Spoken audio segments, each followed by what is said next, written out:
Everyone, it is not good evening, everyone. It is not time for the Kessel Run. It is time for another video, and we have some good news today in the basketball world as Errick Peck, the former Cathedral High School product, is transferring to Purdue to play his final season of eligibility after playing 3 seasons at Cornell.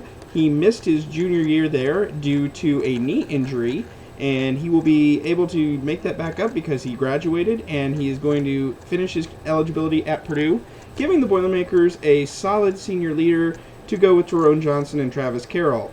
Now, I talked about this earlier today with a couple of entries, but I wanted to go to the source, the Cornell basketball blog, a really helpful blog out there. They were talking on Twitter today quite a bit about Errick Peck, and this first transition comes in an exchange they had with Andy, the former Purdue basketball blogger, who occasionally writes for me. He says they were talking about what Errick brings to the floor. It says he creates matchup problems because he's a hybrid forward, strong like a 4 but mobile enough to play on the wing. He's a good transition player in the open court, which is something that Purdue may look to do in the future, is open things up. Especially when he gets his engine ramped up, he picks his spots in the half court and can hit the open 3. Defensively, he can guard a 3. They don't consider him an elite defender, but they don't also consider him a liability. And then they also went, the Cornell basketball blog talked about an interview he had today with an ESPN radio station in Ithaca, and seems like he's very, very excited to come to Purdue.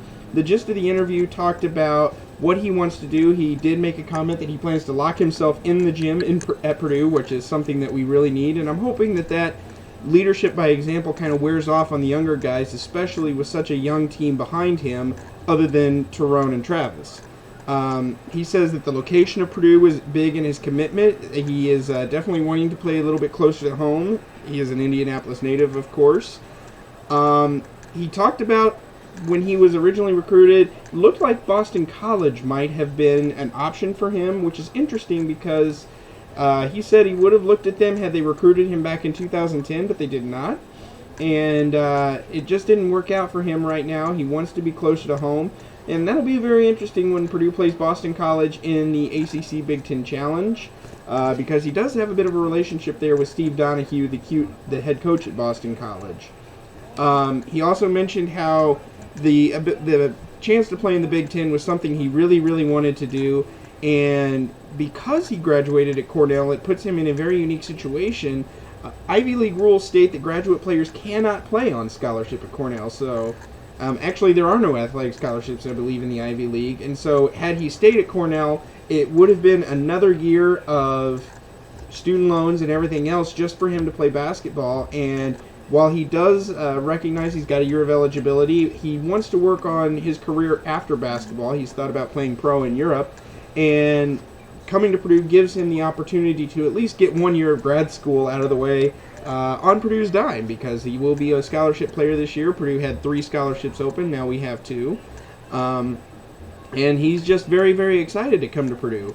Said that one of the deciding factors was that it is the Big Ten, as I mentioned, and that is part of the reason that he chose Purdue over Xavier. So it looks like we're getting a quality player, very, very good student. He's obviously a good student for graduating from an Ivy League school, and he's going to be dedicated to this team. He's not going to be a one-year hired gun. He wants to come in and be a part of it and help Purdue have some success during the 2013-14 basketball season.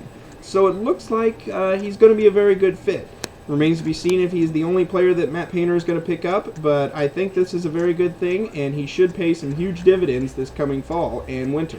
So once again, welcome aboard Errick Peck, and this is Travis Miller with HammerandRails.com saying Boiler Up, and again, welcome aboard.